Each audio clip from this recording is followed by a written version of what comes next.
පොතේ හැමෝටම සුබ දවසක්. අපි අද දවසේ සම්බන්ධ වෙන්නේ පාඩම බැංකු සසුදුම් ප්‍රකාශය. ඒතර මීට කලින් අපි එක වීඩියෝ එකක් හරහා සාකච්ඡා කළා කොහොමද මේ ව්‍යාපාර සංවිධාන ව්‍යුහයක් තුළ බැංකු ප්‍රකාශය සහ ව්‍යාපාරික මුදල් පාලන ගිණුම කියන සංකල්පයෙන් ගොඩනැගෙන්නේ කියලා. අද දවසේ අපි බලාපොරොත්තු වෙන්නේ ප්‍රායෝගිකව සාමාන්‍යයෙන් ව්‍යාපාර ආයතනයක් ව්‍යාපාර කටයුතු පවත්වාගෙන යනකොට ඒ ව්‍යාපාර ආයතනයේ මුදල් පාලන ගිණුමට අදාළ ගිණුම් කරන වාර්තාවන් පවත්වා ගනු ලබන ආකාරය සහ ව්‍යාපාර ආයතනයෙන් පරිබාහිර ඒ කියන්නේ පුතේ බැංකුව විසින් සිය බැංකුව තුල අදාළ බැංකු ප්‍රකාශය පිළිල කිරීම සිදු කරන්නේ කොහොමද කියන දේ තමයි අපි අද දවසේ මේ වීඩියෝ එක හරහා මූලික වශයෙන් සාකච්ඡා කරන්නේ. ඊට පස්සේ අපි සාකච්ඡා කරනවා මෙතනදිම මේ ව්‍යාපාර ආයතනයේ මුදල් පාලන ගිණුම ඒ කියන්නේ පුතේ මුදල් ලැබීම් ජර්නලය සහ මුදල් ගෙවීම් ජර්නලය පදනම්ව පිළිල කරමු ලබන මුදල් පාලන ගිණුමත් ඒ වගේම බැංකුව පිළිල කර ඇති බැංකු ප්‍රකාශයත් අතර ශේෂ සංසන්දනය කරලා කොහොමද අපි වැරදි හඳුනගන්නේ සහ පස්සේ ඒ වැරදි නිවැරදි කිරීම සඳහා අවශ්‍ය වාර්තාවන් සකස් කරන්නේ කොහොමද කියන දේ අපි අද දවසේ මේ සඳහා මේ වීඩියෝ එක හරහා සාකච්ඡා කරමු. එතකොට මම ඒක සඳහා ගත්ත උදාහරණ ප්‍රශ්නයක් උදාහරණ ගානක් මේකේ පුතේ මූලික සංකල්පය ගත්තොත් 2021 ජනවාරි මාසය තුල පවන් ව්‍යාපාර ආයතනයට දාලව ගිණුම් පොත්වලට පහස් සඳහන් තොරතුරු ඉදිරිපත් කර ඇත. මෙතන ප්‍රධාන කොටස් දෙකක් තියෙනවා පුතේ. එක දිනය ගනුදෙනුව මේ කියන්නේ අපි අපේ ව්‍යාපාර සංවිධාන ව්‍යුහය තුල ගනුදෙනු වාර්තා කරගත්ත දින සහ ඒ අදාළ ගනුදෙනුවට අදාළ විස්තර ඒ වගේම පුතේ මෙතනදී අපි සම්බන්ධ කරන්නේ මේ අදාළ බැංකුව විසින් අදාළ කාල සීමාවේ මේ අදාළ ගනුදෙනු බැංකුව තුල නැත්නම් බැංකු ප්‍රකාශය තුල වාර්තා කරගත්ත දින වකවානු. ඒතර මෙතනදී පළවෙනියට සම්බන්ධ කරලා තියෙනවා ආරම්භක ශේෂය අපේ ශේෂය රුපියල් 20000යි ඒ වගේම පුතේ ඒ දවසේදී බැංකුවේ ශේෂයත් සම්බන්ධ කරලා තියෙන රුපියල් කොච්චරයිද 20000ම තමයි. ඊළඟට අපි වෙළඳ ලැබී යුතු දේ මගින් ලද මුදල තියෙනවා රුපියල් 5000ක් දිනේ 1.5 දින මේ මුදල බැංකු ප්‍රකාශය තුල පුතේ තැන්පත් වෙලා තින්නේ 1.10 දින. ඊළඟට අපි 1.7 දින විදුලි වියදම් සඳහා ගෙවීම් කළා තියෙනවා 3000ක්. හැබැයි අපේ මේ දවසේ වාර්තා වුණාට බැංකුව ඒ සඳහා ගෙවීම් කළා තියෙන පුතේ පළවෙනි මාසේ 8 වෙනිදා. ඊළඟට 1.14 වෙළඳ ගෙවී යුතු දේ මගින් ගෙවීම් තියෙනවා රුපියල් 4500ක්.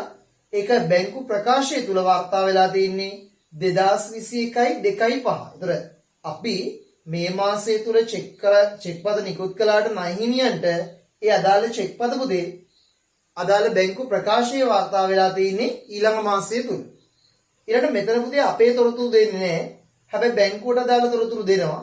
බැංකුව බැංකු ගාස්තු අය කළා තියෙනවා එක බැංකු ප්‍රකාශයේ දිනය 1.17 වාර්තා වෙලා තියෙනවා.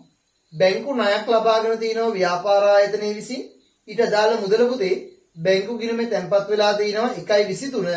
ඒකත් පුතේ බැංකු ප්‍රකාශය තුල විතරයි වාර්තා වෙලා තියෙන්නේ. කියන්නේ අපේ වාර්තා තුල දැන්ට මේක පිටපත් වෙලා නැහැ. ඊට 1.15 ආයෝජන ආදායම් මුදලින් ලැබුණා රුපියල් 2000යි. ඒක බැංකු ප්‍රකාශය තුල පුතේ 1.21 දින පිටපත් වෙලා තියෙනවා. 1.20 වැටුප් සඳහා ගෙවි 5000ක් තියෙනවා. ඒ අදාළ වටිනාකම පුතේ 2021 1.27 බැංකු ප්‍රකාශය තුල පිටපත් වෙලා තියෙනවා. ඊට අමතරව ස්ථාවර නියෝග මත දුරකථන ගාස්තු ගෙවලා තියෙනවා 2000ක්. ඒ අදාළ ගෙවීම අපේ වාර්තා වෙලා නැහැ. හැබැයි බැංකුව වාර්තා කළා බැංකුව ගෙවලා 1.28 දින. ඊළඟ පුතේ අවසාන ගණදෙනුව 1.25 අපි වෙළඳ ලැබී යුතු දේ මගින් ලද චෙක්පත් බැංකුවේ තැන්පත් කරලා තියෙනවා 4000ක්. හැබැයි මේ තැන්පත උපදේ 2021 2.3 දින තමයි බැංකු ප්‍රකාශයක් තුල පිටපත් වෙලා තියෙන්නේ. ඒතර මෙන්න මේ කාරණාත් එක්ක අපිට කියනවා මුදල් පාලන ගිණුම පිළියෙල කිරීම සහ ව්‍යාපාර ආයතනයේ පුතේ බැංකු ප්‍රකාශය පිළියෙල කිරීම. ඒතර අපි බලමු කොහොමද මෙවැනි ගාණක් තුල අපි මුදල් පාලන ගිණුමක් මුලින්ම පිළියෙල කරන්නේ කියලා. ඒතර මෙතනදී පුතේ මම ආකෘති සම්බන්ධතාවයන් ගන්නම් මුදල් පාලන ගිණුමට අදාළව සරල ආකෘතිය. අපි මුදල් පාලන ගිණුමක් නිර්මාණය කරනවා නම් ඒ තුල පුතේ දිනේ තීරුවක් තියෙනවා විස්තරේ තීරුවක් තියෙනවා මුදල් තීරුවක් තියෙනවා. දිනය, විස්තරය සහ මුදල්. ඔන්න ඔය ආකාරයට තමයි පුතේ අදාළ ආකෘතිය ගොඩනගන්නේ. මම මේ ආකෘතියත් නම් කළම් වැඩේ පටන් ගන්නම්. වාර්තාව නම් කරන්නේ මුදල් පාලන ගිණුම කියලා. අපි ගන්නවා පුතේ දිනය, විස්තරය, මුදල. ඊළඟ පුතේ දිනය, විස්තරය, මුදල. හැමතිස්සෙම පුතේ මුදල් පාලන ගිණුමකට අදාළව තොරතුරු සකස් කරන්න නැත්නම් මේ මුදල් පාලන ගිණුම ගොඩනගන්න අපිට අවශ්‍ය වෙනවා ප්‍රධාන වාර්තාවන් දෙකක්. ඒ මුදල් ලැබීම් ජර්නලය, මුදල් ගෙවීම් පුතේ ගෙවීම් ජර්නලය. ඒතර අපි මෙතනදී නිර්මාණය කරන්න ඕන මුදල් ලැබීම් ජර්නලයක් සහ ව්‍යාපාර සංවිධාන ව්‍යුහයට අදාළව පුතේ මුදල් ගෙවීම් ජර්නලයක්. ඒතර මට ආකෘතිය අදිද්දී ලොකු ඉඩ ප්‍රමාණයක් මේ වෙනුවෙන් පාවිච්චි කරන්න බෑ. මොකද එහෙම වුණොත් එහෙම මෙතන වාර්තා සියල්ල ගොඩනගා ගන්න බැරි වෙන නිසා. ඒ නිසා ඔයගොල්ලෝ මේ කරන දේවල්, මම මේ කියන දේවල් හරි අවබෝධයකින් යුතුව පුතේ හුම්කම් දෙන්න. ඒතර පහසුයි ඔයගොල්ලන්ට ගන්න තේරුම් ගන්න. ඒතර මම ගන්නවා මෙතන දිනේ තීරුවක්, ඊට අතිරේකව පුතේ විස්තරයේ තීරුවක්. මෙතන මම චෙක් අංකයක් සම්බන්ධ කරගෙන නැහැ. ඒ වගේම පුතේ මෙතනදී සමස්ත ව්‍යාපාරික ලැබීම් ගත්තොත් වෙළඳ ලැබිය යුතු දෑ මගින් ලද මුදල්, ආයෝජන ආදායම් මගින් ලද මුදල් විතරයි තියෙන්නේ. ඒ නිසා මෙතනදී පුතේ වට්ටම් තීරුවක් අවශ්‍ය වෙන්නේ නැහැ. මම වටිනාකම් තීරුව මුදල් ගන්නවා. විශ්ලේෂණ තීරු පුතේ 4ක් අවශ්‍යයි. හැබැයි මේ ගානේ අපිට ඇත්තටම කියනවා නම් විශ්ලේෂණ තීරු 4ම අවශ්‍යතාවයක් නැහැ. හේතුව මෙතනදී පුතේ අපිට සම්බන්ධ වෙන්නේ විශ්ලේෂණ තීරු 2ක් විතරයි. ඒත් මම මෙතන විශ්ලේෂණ තීරු 4 ගන්නවා. ඔන්න අපි ගත්තා මුදල් ලැබීම් ජර්නලය. ඊට පස්සේ පුතේ සම්බන්ධතාවයේ ගොඩනගා ගන්න ඕන මුදල් ගෙවීම් ජර්නලයකට අදාළව. ඒතර මුදල් ගෙවීම් ජර්නලෙත් අර වගේම තමයි අපි අදාළ තීරු ටික සම්බන්ධ කරනවා. මෙතනත් විශ්ලේෂණ තීරු අවශ්‍ය වෙන්නේ 2යි. හැබැයි මම සමස්ත විශ්ලේෂණ තීරු ටික මේ ගානේදී පුතේ ඉස්සලා ගානේ වගේම සම්බන්ධ කරගන්නවා. ඒතර මෙන්න මේ ගණදෙනු සාරාංශයෙන් පස්සේ අපි වාර්තා නම් කරනවා. පළවෙනි වාර්තාව මුදල් ලැබීම් ජර්නලය. මෙතන පුතේ දිනය තියෙනවා, ඊළඟට විස්තරය තියෙනවා, ඊළඟට මුදල තියෙනවා නැත්නම් වටිනාකම තියෙනවා. මෙතන පුතේ ලැබීම් විශ්ලේෂණය තියෙනවා. ඒ යටතේ මුලින්ම ගන්නවා පුතේ විකුණුම්, ඊට පස්සේ වෙළඳ ලැබිය යුතු දේ, ඊට පස්සේ පුතේ ආදායම්, ඊට පස්සේ ගන්නවා මම වෙනත් නැත්නම් අතිරේක, ඊළඟ දිනය, විස්තරය, ඒ වගේම පුතේ මුදල, මේක වටිනාකම කියලා දාන්නත් පුළුවන්.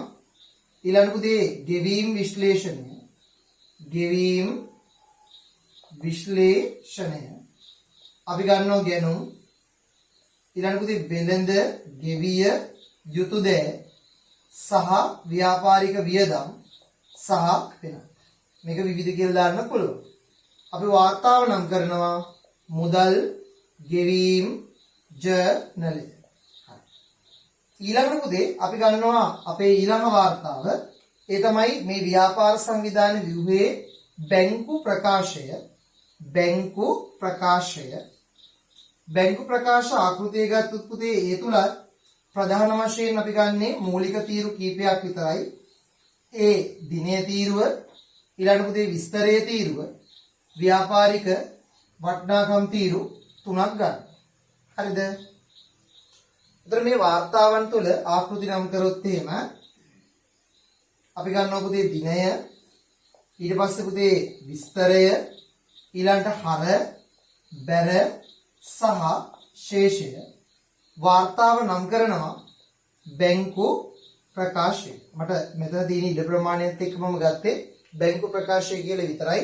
හැබැයි මේක වාර්තාව උසරුල් 3. උදාහරණයකට පුතේ පහන් ව්‍යාපාරයේ 2021 ජනවාරි 31 දින අවසන් මාසය සඳහා බැංකු ප්‍රකාශය කියලා වාර්තා වෙනවා නම් වඩා හොඳයි, වඩා නිවැරදි.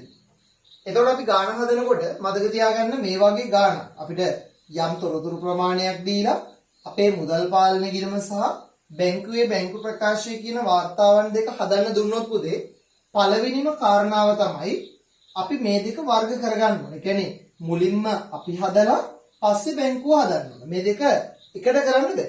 ඒතර ඒ නිසා අපි අපේ වාර්තාව හදන්න පටන් ගමු මුලින්ම. මෙතනදි පුතේ ආරම්භක ශේෂයේ තියෙනවා රුපියල් 20000ක්. අපි සම්බන්ධ කරනවා දිනය 1.1 දානවා පුතේ ශේෂය ඊගේ කියලා. වටිනාකම රුපියල් 20000යි. ඊළඟ පුතේ වෙළඳ ලැබිය යුතු දේ මගින් ලැබිලා තිනවා 5000ක මුදලක්. අපි දානවා මුදල් ලැබීම් ජර්නලයට දින 1.5 සම්බන්ධ කරනවා පුතේ වෙළඳ ලැබිය යුතු දේ ණයගැතියන්ගෙන් ලද මුදල රුපියල් 5000යි. අදාළ තීරුව පුතේ වෙළඳ ලැබිය යුතු දේ තීරුවේ විශ්ලේෂණය කරනවා රුපියල් 5000යි. ඊළඟ විදුලි වියදම් සඳහා ගෙවලා තිනවා පුතේ 1.7 රුපියල් 3000ක්. මුදල් ගෙවීම් ජර්නලයේ දානවා 1.7 විස්තරයට ලියනවා පුතේ විදුලිය අපි අගය ගෙවීම් කළා තිනවා රුපියල් 3000ක් සම්බන්ධ කරනවා ඒක වියදම් තීරුවේ රුපියල් 3000යි. ඊළඟ පුතේ දින 1.14 වෙළඳ ගෙවිය යුතු දේ සඳහා ගෙවීම් තිනවා අපි විසින් ගෙවලා දින 1.14. එහෙනම් අපි පුතේ දින 1.14 ව්‍යාපාරයේ වෙළඳ ගෙවිය යුතු දේ අගේ පුතේ සම්බන්ධ කරනවා 4500යි. ඒක දානවා වෙළඳ ගෙවිය යුතු දේ තීරුවේ 4500යි. හැමතිස්සෙම පුතේ මේ වටිනාකම් තීරුවේ දාන අගය අදාළ විශ්ලේෂණ තීරුවේ අපි වාර්තා කිරීමක් සිදු කරන්නත් ඕන. බැංකු ගාස්තු බැංකු ණය අපි තුල වාර්තා වෙලා නැහැ. ඒ නිසා පුතේ අපි මේ දෙන්නව ගන්නෙ නැහැ. දින 1.15 ආයෝජන ආදායම් ලැබිලා තියෙනවා. දිනේ පුතේ 1.15 සම්බන්ධ කරනවා පුතේ ආයෝජන සඳහා වන ආයෝජන ආදායම් අගේ සම්බන්ධ කරොත් තියෙන රුපියල් 2000ක්. අපි සම්බන්ධ කරනවා අගේ රුපියල් 2000යි. ඒක ආදායම් තීරුවේ දානවා රුපියල් 2000යි. ඊළඟට පුතේ නැවත වැටුප් සඳහා ගෙවීම් තියෙනවා දින 1.20 සම්බන්ධ කරනවා දින 1.20 ව්‍යාපාර ආයතනයේ පුතේ වැටුප් ගෙවීම් අගය රුපියල් 5000යි. වැටුප් අගය 5000යි දානවා එක වියදම් කියන විශ්ලේෂණ තීරුව යටතේ. ඊළඟට පුතේ ස්ථාවර නියෝග හැබැයි ඒක අපේ වාර්තා වෙලා නැහැ. අපි නිසා ගන්නෙ නැහැ. මෙතන පුතේ වෙළඳ ලැබිය යුතු දේ මගින් ලැබිලා තැන්පත් කරලා තියෙනවා චෙක් පතක් 1.25. අපි සම්බන්ධ කරනවා පුතේ දින 1.25 ව්‍යාපාරයේ වෙළඳ ලැබිය යුතු දේ චෙක් පතේ අගය රුපියල් 4000යි. සම්බන්ධ කරනවා පුතේ අගය රුපියල් 4000 වෙළඳ ලැබිය යුතු දේ තීරුවේ 4000. දැන් අදාළ ගණදෙනු ටික පුතේ වාර්තා කරාට පස්සේ කියන්නේ ඊ අදාළ මාසයේ තොරතුරු ලැබීම් සහ ගෙවීම් ජර්නල් වල වාර්තා කිරීමෙන් පසුව අපි මේ ලැබීම් ජර්නලයේ සහ ව්‍යාපාරික ගෙවීම් ජර්නලයේ පුතේ පහළට සුළු කිරීම් ටික කරනවා. එතන මේ සුළු කිරීම් ටික කරද්දී අපිට විශ්ලේෂණ තීරු දෙකක සම්බන්ධතාවයන් එන්නේ නැහැ. මෙතන 9000යි, මෙතන පුතේ 2000යි, මෙතන ඉරි කෑල්ලයි. ඒතර සමස්ත එකතුව රුපියල් 11000යි. මෙතන පුතේ ඉරි කෑල්ලයි 4500යි, මෙතන රුපියල් 8000යි ඉරි කෑල්ලයි. සමස්ත එකතුව රුපියල් 12500යි. ඒතර සමස්ත මුදල් ලැබීම් වල අගය දිනේ 1.31 පුතේ ව්‍යාපාරික මුදල් ලැබීම් කියලා අපි පිටපත් කරනවා රුපියල් 11000යි.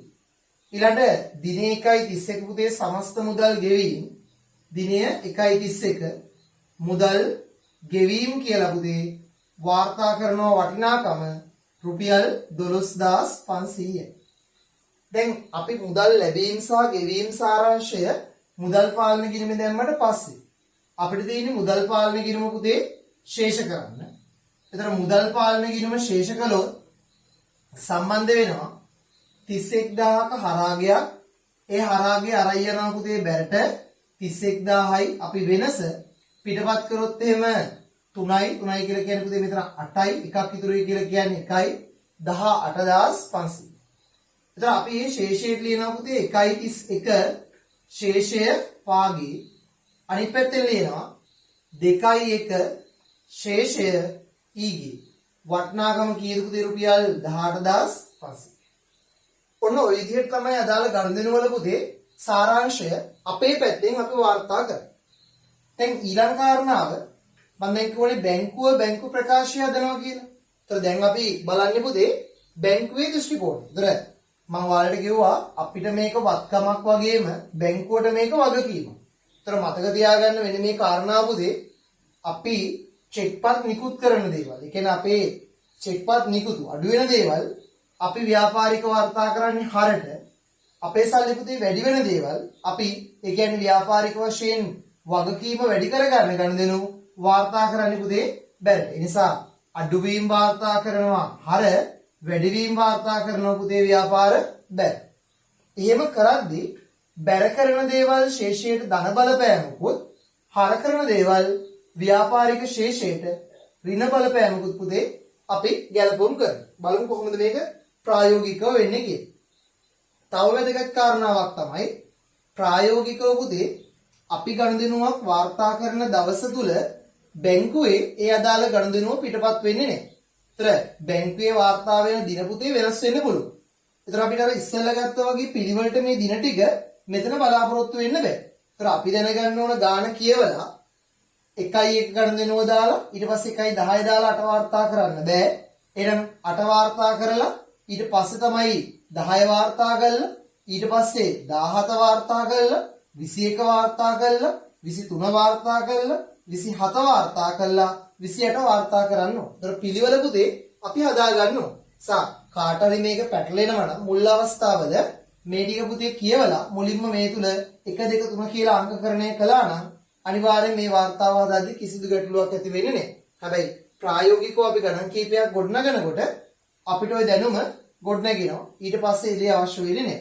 එහෙනම් අපි බැංකු ප්‍රකාශය හදමු. දිනය 1.1 මුලින්ම පුතේ දානවා ශේෂය කියන සම්බන්ධතාවයේ රුපියල් 20000 ශේෂය කියන තීරුවේ තමයි පුතේ පිටපත් කරන්නේ. ඊළඟ කාරණාව තමයි දිනය 1.8 විදුලි ගාස්තු තමයි අපි ගෙවීම් කරලා දෙන්නේ. දිනේ පුතේ ව්‍යාපාරික 8 දානවා විදුලිය. ඒතර විදුලිය සඳහා ගෙවලා තියෙන්නේ 3000යි. අපි ඒක පුතේ දාන්නේ හර තීරුවේ. ඒතර මම කිව්වා හර කරොත් සල්ලි අඩු වෙනවා. ඒතර ශේෂය බවටපත් වෙනවා රුපියල් 17000. ඊළඟ කාරණාව පුතේ ව්‍යාපාර සංවිධාන ව්‍යුහයේ දිනේ බවටපත් වෙන්නේ ආසන්නතම දිනේ 10යි. ඒතර දිනේ සම්බන්ධ කරනවා 1.10 වෙළඳ ලැබිය යුතු දෑ මගින් ලද මුදල.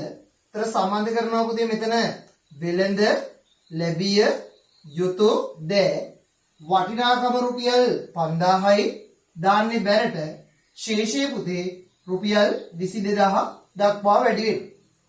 පැහැදිලි නේද? ඒ කියන්නේ හර කරන දේවල් නිසා අඩු කරනවා බැර කරන දේවල් නිසා පුතේ ව්‍යාපාරික වශයෙන් අගය එකතු වෙනවා.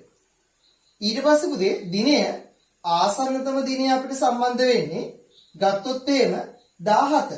ඒතර 17 දිනේ ගත්තොත් අපි සම්බන්ධ කරනවා දිනේ 1.17 පුතේ ව්‍යාපාරයේ බැංකු ගාස්තු. ඒතර බැංකුව ගාස්තු අය කරලා දෙනවා. බැංකු ගාස්තු රුපියල් 1000ක්. බැංකුව ගාස්තු අය කළොත් සල්ලි අපේ බැංකුවේ අඩු වෙනවා. ඒ නිසා පුතේ හරට දාලා ශේෂය දානවා රුපියල් 21000.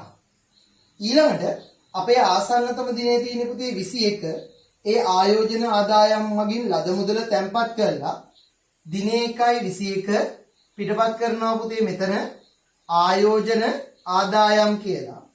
වටිනාකම සම්බන්ධ කරොත් රුපියල් 2000යි. ඒක දාන්නේ පුතේ බැරට.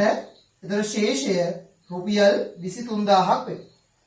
ඊළඟ කාරණාව පුතේ අපි සම්බන්ධ කරනවා බැංකු ණය ලබා ගැනීමක් ඒක කෙලින්ම බැංකුවට ලද මුදලක් දිනේ 1.23 සම්බන්ධ කරනවා 23 දිනය බැංකු ණය කියලා. බැංකු ණය වටිනාකම පුතේ රුපියල් 20000යි.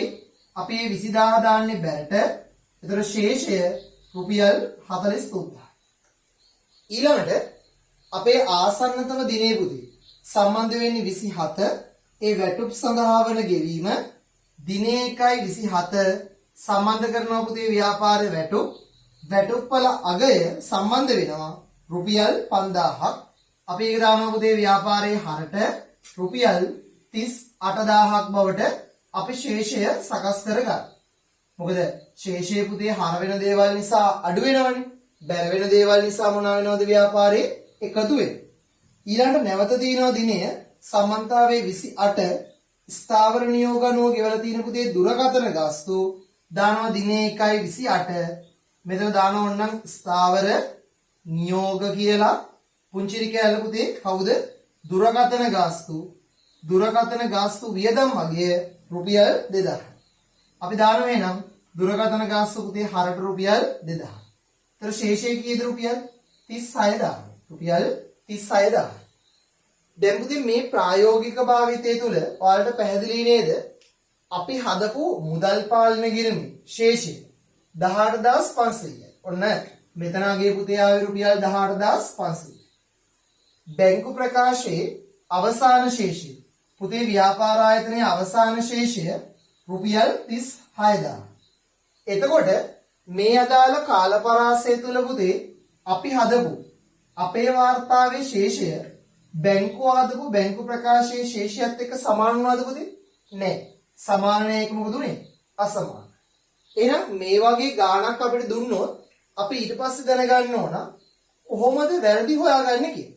ඒතර දැන් අපි ඊට පස්සේ බලමු පුතේ වැරදි හොයන ආකාරය. ඊට කලින් ආපහු චුට්ටක් මේ දේ මතක තියාගන්න. හැමතිස්සෙම අපි අපේ ගණදෙනු වාර්තා කරන්නේ පුතේ අපේ දෘෂ්ටි කෝණය අනුව. බැංකුව බැංකුවේ ගණදෙනු වාර්තා කරන්නේ බැංකුවේ දෘෂ්ටි කෝණය අනුව. ඒ කියන්නේ යාගේ ගණදෙනු වාර්තා වන දිනය සහ යාගේ වගකීම් රීතිය. අපේ ගණදෙනු වාර්තා වන දිනය සහ වත්කම් රීතිය. ඒතර මෙන්න මේ කාරණා දෙක පදනම තමයි අපි ඉස්සරහට පුතේ මේ වාර්තාවන් සකස් කිරීම කළ යුත්තේ. දැන් මාර කියපු කාරණාවට එමු. කොහොමද අපි ප්‍රායෝගිකව ගාණක් තුල පුතේ වැරදි අඩුපාඩු හඳුනගන්නේ කියලා. ඒතර මම දැන් ගිය සතිය වලට සාකච්ඡා කළා මේ ව්‍යාපාර සංවිධාන ව්‍යුහයක මුදල් පාලන ගිණුමේ ශේෂය බැංකු ප්‍රකාශයේ ශේෂයත් එක්ක අසමාන වීමට ප්‍රධාන දෝෂ තුනක් තියෙනවා. ඒ තමයි එකක් මගහැරීම්. ඒ කියන්නේ පුතේ අපේ වාර්තා වෙලා නැහැ. ඊළඟට දෙක වැරදි. එක්කෝ අපි වාර්තා කරනකොට නැත්නම් බැංකුව වාර්තා කරනකොට සංඛ්‍යාත්මක හෝ සටහන් මේ දෝෂ කරලා තිනවා. නැත්නම් පුතේ ව්‍යාපාරික කාල වෙනස් වීම. ඒතර කාල වෙනස් වීම කියන්නේ බැංකුව ප්‍රකාශය තුල අදාළ ගණන්දෙනු වාර්තා වෙලා නැහැ. නැත්නම් අපිට ওই දේවල් සරලව වර්ග කරන්න පුළුවන් කමක් තිබ්බා කොටස් දෙකකට. ඒ තමයි පුතේ ව්‍යාපාරයේ අභ්‍යන්තර වැරදි. ඒ කියන්නේ පුතේ මුදල් පාලන ගිණුමට අදාළ දේවල් මුදල් පාලන ගිණුමට අදාළ වැරදි. ඊළඟ පුතේ බාහිර දේවල්. හරිද? බාහිර වැරදි. බාහිර වැරදි. බාහිර වැරදි කියුවේ පුතේ බැංකු ප්‍රකාශයට අදාළ ව්‍යාපාරික වැරදි. හරි. දැන් බලමු කොහොමද අපි මේ දේවල් හොයන්නේ. දැන් මම කියවනේ පුතේ අපි අපේ ගණදෙනු වාර්තා කරන්නේ වත්කම් රීතියට බැංකුව වාර්තා කරන්නේ ව්‍යාපාර වගකීම් රීතියට කියලා. එහෙනම් අපේ හරපැත්තේ වාර්තා වන ගණදෙනු බැංකුව තුල පුතේ බැංකු ප්‍රකාශයේ වාර්තා විය යුත්තේ බැරට. අපේ බැරපැත්තේ වාර්තා වන ගණදෙනු බැංකු ප්‍රකාශය තුල වාර්තා විය යුත්තේ හරට. එහෙනම් මුලින්මත් බලන්න ඕන පුතේ අපේ ආරම්භක ශේෂ හරිද කියලා. ඒකට හේතුව තමයි යම් ගානක ආරම්භක ශේෂ පුතේ අසමාන වුණොත්, ඒ කියන්නේ ආරම්භයේ තියෙන මුදල් පාලන ගිණුමේ ශේෂය ආරම්භයේ තියෙන බැංකු ප්‍රකාශයේ ශේෂයත් එක්ක අසමාන වුණොත් ඒකට බලපාන ප්‍රධාන හේතු තමයි ගිය මාසෙට අදාළ වැරදි. මේ මාසෙ නෙමෙයි ගිය මාසෙ වැරදි. ඒතර මේකේ එහෙම ගැටලුවක් නැහැ. අපි ඒ නිසා පුතේ මේ අගයන් දෙකට අගයන් දෙක ගාවින් හරියක් දාගන්න. පැහැදිලිද? ඊළඟ පුතේ අපේ ලැබීම් ජර්නලයේ තොරතුරු වත්කම් රීතිය පදවදනම් වෙලා හර වෙනවා වගේම ව්‍යාපාරික බැංකු ප්‍රකාශයේ බැලට පිටපත් වෙන්න ඕන. දැන් බලන්න පුතේ වෙළඳ ලැබී යුතු දේ මත ලද තැන්පතු මුදල රුපියල් 5000 අපේ තියෙනවා. මේක බැංකුවේ තියෙනවා. එහෙනම් අපි තැන් දෙකටම පුතේ හර දෙකක් දාගන්න. ආයෝජන ආදායම් පුතේ අපේ වාර්තා වෙලා තියෙනවා 15. බැංකුවේ වාර්තා වෙලා තියෙනවා පුතේ 21. එහෙනම් ඒකක් තියෙනවා. අපි ඒකටත් පුතේ හරි දෙකක් දාගන්නවා. ව්‍යාපාරයේ වෙළඳ ලැබී යුතු දේ. ඒ කියන්නේ පුතේ අපි තැන්පත් කරලා ඒත් බැංකුවට මේ අදාළ චෙක්පත බැංකු ප්‍රකාශයේ බැරනේ. ඒ කියන්නේ අපි තැන්පත් කරලා. හැබැයි පුතේ බැංකුව මේක තැන්පත් කරගෙනද නැහැ. අන්න පුතේ මේ වර්ධනුව බැංකු ප්‍රකාශයේ මේ වෙනකොට වාර්තා වෙලා නැහැ. ඒතර ඒක මොන වරදක්ද පුතේ? බැංකු ප්‍රකාශය තුල වාර්තා වෙලා නැහැ. එහෙනම් බැංකු ප්‍රකාශය නැහැ කියන්නේ අභ්‍යන්තර වරදක්ද බාහිර වරදක්ද? බාහිර වරද. ඒතර අපි ලියනවා පුතේ පළවෙනි වරද මොකක්ද? තැන්පත් කළ නමුත් උපලබ්ධි no check. අපිට අවශ්‍ය නම් දාන්න පුළුවන් දිනියත් එක්කම 1.25 ලියන පුතේ වෙළඳ ලැබිය යුතු දේ අගේ ගත්තොත් රුපියල් 4000. ඔන්න පුතේ එක වරදක් අපි හොයාගත්තා. ඊළඟට දැන් බැංකු ප්‍රකාශයේ බලනවා පුතේ බැංකු ප්‍රකාශය තුල බැර හරි දාපු නැති ගණන්. ඒ කියන්නේ අපි තුල වාර්තා වෙලා නැහැ. හැබැයි බැංකුව තුල විතරක් වාර්තා වෙලා තියෙන්නේ මොනවද? අන්න තියෙනවා පුතේ බැංකු ණය අදාළ වටිනාකම රුපියල් 20000. එහෙනම් අපි ඒකට වැරද්දක් දාගන්නවා පුතේ. මේක කාගේ වැරද්දද? අපේ වැරද්ද. එහෙනම් සම්බන්ධ කරනවා දිනය 1.23 බැංකු ණය කියලා පුතේ අදාළ වටිනාකම රුපියල් 20000. ඊළඟ කාරණාව තමයි පුතේ මේ ව්‍යාපාර ආයතනයේ අපේ මුදල් ගෙවීම් ජර්නලයත් එක්ක බැංකු ප්‍රකාශයේ අපි හර සංසන්දනය කිරීම කරනවා. ඒතර දැන් විදුලි ගාස්තු 1.7 3000යි. ඒක පුතේ 1.8 විදුලි ගාස්තු 3000. එහෙනම් ඒක වාර්තා වෙලා දානවා හරියට. වෙළඳ ගෙවී යුතු දේ 4500යි. මෙතන පුතේ වෙළඳ ගෙවී යුතු දේ 4500 කොහෙවත් වාර්තා වෙලා තියෙනවද පුතේ? නැහැ. එහෙනම් අපි දානවා මේකට මොකද්ද? වැරද්දක්. හරිද? ඊළඟට වැටුප් 5000යි. පුතේ බලන්න වැටුප් 5000 වාර්තා වෙලා තියෙනවද? දිනේ 27 දානවා හරි රුපියල් 5000. එහෙනම් අපි දැන් පුතේ අපේ මුදල් පාලනය කිරීමේ බැරට දාලා බැංකු ප්‍රකාශයට හර වෙලා නැති. ඒ කියන්නේ අපි නිකුත් කළා තාම බැංකුවට නිකුත් වෙලා නැති. නැත්නම් නිකුත් කිරීම වාර්තා කළා නැති. චෙක්පත් තියෙනවා පුතේ 4500. අපි කියනවා දෙවෙනි වරද මොකද පුතේ? නිකුත් කළ නමුත් ගෙවීමට ඉදිරිපත් නොවූ චෙක්. පුතේ දිනයත් එක ගත්තොත් 1.14 තියෙනවා ව්‍යාපාර ආයතනයේ වෙළඳ ගෙවිය යුතු දේ අගේ පුතේ සම්බන්ධ වෙනවා රුපියල් 4500. පැහැදිලිද? දැන් ඊළඟට බලනවා පුතේ අපේ වාර්තා වෙලා නැති බැංකුවේ විතරක් වාර්තා වෙලා තියෙන ගණන් මොනවද? බැංකු ගාස්තු තියෙනවා රුපියල් 1000. දානවා පුතේ වැරද්දා. ස්ථාවර නියෝග දුරකථන ගාස්තු තියෙනවා 2000. දානවා වැරද්ද. එහෙනම් මුලින්ම පුතේ දිනේ 1.17 සම්බන්ධ කරනවා පුතේ බැංකුව අය කරපු ගාස්තු බැංකු ගාස්තු අගේ රුපියල් 1000යි. ඊළඟ පුතේ දිනය සම්බන්ධ වෙනවා 28 පුතේ දිනේ 28 ව්‍යාපාරික ස්ථාවර නියෝග පුංචිරි කෑල්ල ඕනනම් ලියනවා රක්ෂණය කියලා දුරකථන ගාස්තු දුරකථන කියලා සම්බන්ධ වෙනවා පුතේ වටිනාකම රුපියල් 2000යි. දැන් ඔන්නවට වැරදි ටික පැහැදිලි. අපි මේ වාර්තා දිහා බලලා වැරදි හඳුර ගන්න ආකාරය තමයි පුතේ මෙතනදී සාකච්ඡා කරන්නේ. ඒතර අපි ගිය සතියේ සාකච්ඡා කළා පුතේ මේ අභ්‍යන්තර වැරදි කියන්නේ අපේ වැරදි. ඒතර මේ අපේ වැරදි අපිට නිවැරදි කරන්න පුළුවන්. ඒ කියන්නේ සංශෝධනය කරන්න පුළුවන්. ඒ වගේම පුතේ බාහිර වැරදි කියන්නේ පුතේ බැංකුවේ වැරදි. අපිට බාහිර වැරදි ව්‍යාපාරික වශයෙන් පුතේ නිවැරදි කරන්න බෑ. අපිට ඒ අවස්ථාවේදී කරන්න පුළුවන් වැරද්ද සංසන්දනය කිරීමක් පමණයි කියලා. ඒතර දැන් අපි බලමු කොහොමද සංශෝධිත මුදල් පාලන ගිණුමක් සහ බැංකු සැසඳුම් ප්‍රකාශයක් ගොඩනගන්නේ කියලා.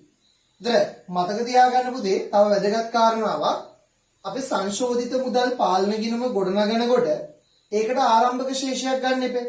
ඒතර ඒ ගන්න ගිණුමේ ආරම්භක ශේෂය වෙන්නේ දැන්ට සකස් කරලා තියෙන ගිණුම තියෙනවනේ පුතේ. ඒ ගිණුමට ආපු මේ 18500 තමයි ඒ අදාළ සංශෝධිත ගිණුමේ ආරම්භක ශේෂයේ බවට පත් වෙන්නේ. ඒතර අපි ආකෘති නිර්මාණය කරගමු සංශෝධිත මුදල් පාලන ගිණුමකට අදාළ.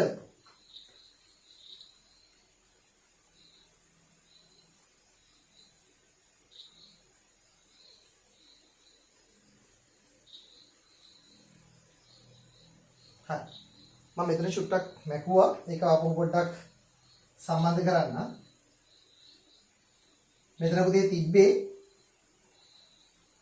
18500. ඒ කියන්නේ මේ අපි මේ පුතේ බැංකුව. හරිද? කොහොම තමයි තිබ්බේ. අපි ඒක ඉස්සරහට බලමු. වාර්තා හැදුවට පස්සේ. හරි. දැන් ඔන්න මම හදනවා පළවෙනි වාර්තාව. ඒ තමයි පුතේ සංශෝධිත මුදල් පාලන ගිණුම. හරිද? ඊට පස්සේ පුතේ දෙවෙනි වාර්තාව හදමු බැංකු සැසඳුම් ප්‍රකාශය. හරි.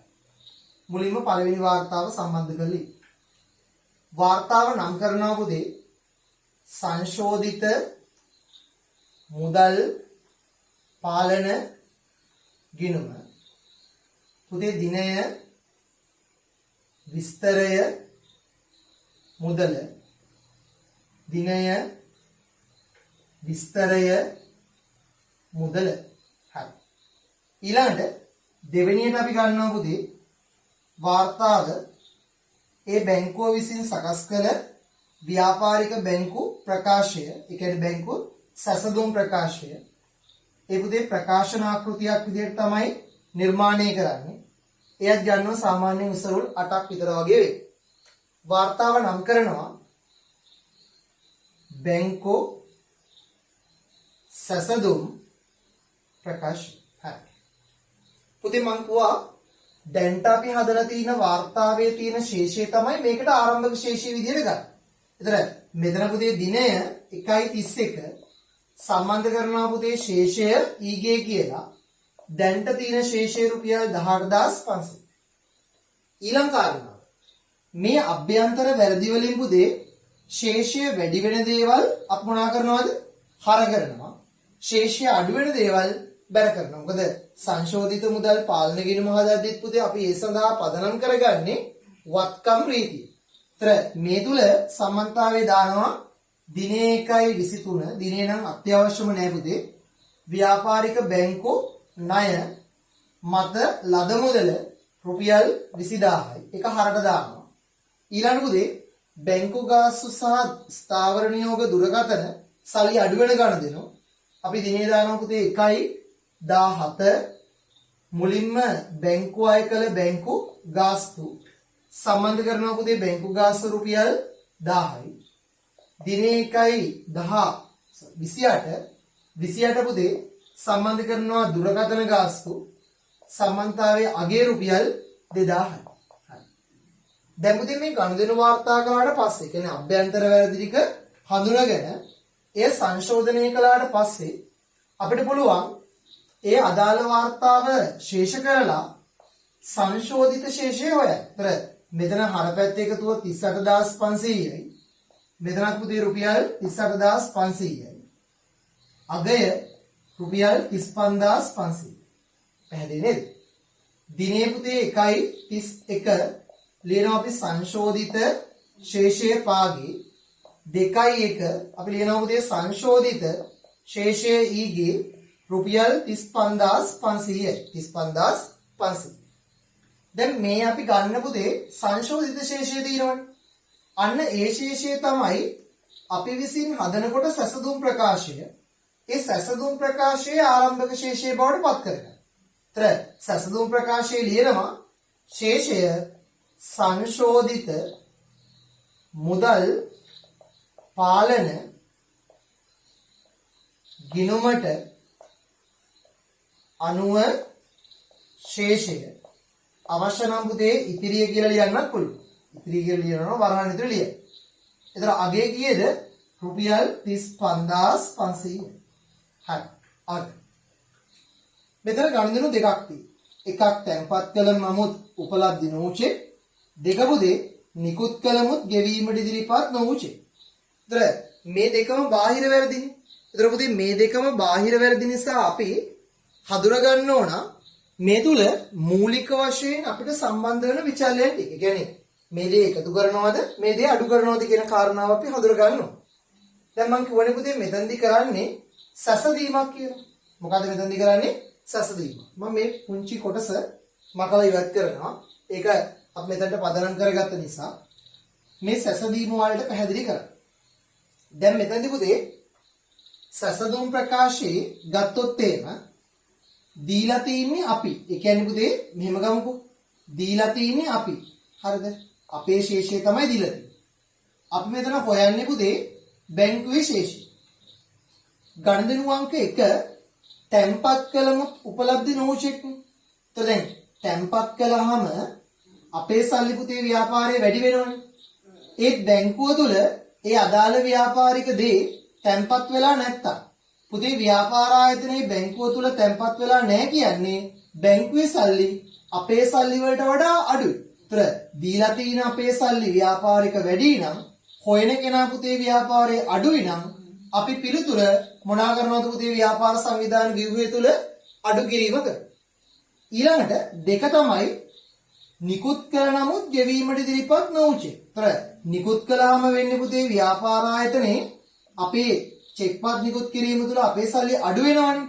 එතකොට පුතේ අපි ව්‍යාපාර ආයතනයක් විදිහට නිකුත් කරනකොට සල්ලි අපේ අඩු වුණා නම් බැංකුව මේකට ගෙවලා නැහැ. ඒතර බැංකුවේ සල්ලි ව්‍යාපාරේ වැඩි. ඒතර අපිට වඩා බැංකුවේ සල්ලි වැඩිනේ. ඒතර දීලා තියෙන සල්ලි අඩුයි, හොයන සල්ලි පුතේ වැඩි. ඒ නිසා අපි පිළිතුර මොනා කරනවද? එකතු කරනවා. ඒතර මෙතනදී පුතේ සැසඳුම් ප්‍රකාශය නිසා තියෙන වරද ඒ තියෙන ආකාරයටම දැමීම විතරයි අපි කරන්නේ. ඒතර මෙතන සම්බන්ධ කරනවා නිකුත් කළ නමුත්. හරි. ගෙවීමට ඉදිරිපත් නොවූ චෙක් අගය ගත්තොත් පුතේ කීයද රුපියල් 4500යි. දාන පුතේ අගය 4500යි. ඊළඟට ගණදෙනු අංක 1 අඩු කරනවා. ලියන පුතේ අඩු කළා මොකක්ද? තැන්පත් කළ නමුත් උපලබ්ධි නොවූ චෙක් පුතේ අගය සම්බන්ධ වෙනවා රුපියල් 4000. දර දාන පුතේ මෙතන 4000. සුළු කිරීම කරද්දී 4500 දානවා අගය පුතේ රුපියල් 40000යි. සුළු කිරීම දාලා වරහන් කරනවා පුතේ රුපියල් 4000ක්. අගය රුපියල් 36000යි. අපි යන්නේ ශේෂයට ලියනවා බැංකු ප්‍රකාශයට අනුව ශේෂය පුංචිරි කෑල්ල මොකක් කියලාද පුතේ? ඉතිරිය කියලා. දැන් බලන්න ඔයාගේ බැංකු ප්‍රකාශයට අනුව ආපු ශේෂය අර අපි ඉස්සෙල්ලා හදපු බැංකු ප්‍රකාශයේ ශේෂයට සමානයි නේද පුතේ? එතන මේ හරහා අපිට අවබෝධයි මේ අපි අභ්‍යන්තර වැරදි සහ බාහිර වැරදි හඳුනගෙන ඒ දේවල් නිවැරදි කිරීම සහ සංසන්දනය කළාට පස්සේ මේ ශේෂ අතර තියෙන අඩුපාඩු වැරදි අපිට පහසුවෙන් හඳුනගන්න නැත්නම් මේ දේවල් හඳුනගෙන ඒ සඳහා අවශ්‍ය කරන වාර්තාවන් පිළ කරන්න පුළුවන්. ඒතර මේ විෂය එක කියපු දේ ඉස්සරහට තව තියෙනවා විෂය කොටස් සාකච්ඡා කරන්න විශාල ප්‍රමාණයක්. මොකද සාමාන්‍ය ශේෂය කියන්නේ පුතේ ඉදිරිය ඊළඟ අයිරාශේෂය වැනි කාරණා ගොඩක් තියෙනවා. අපි ඉදිරි වීඩියෝ වලදී සාකච්ඡා කරමු අදාළ කාරණා පිළිබඳව.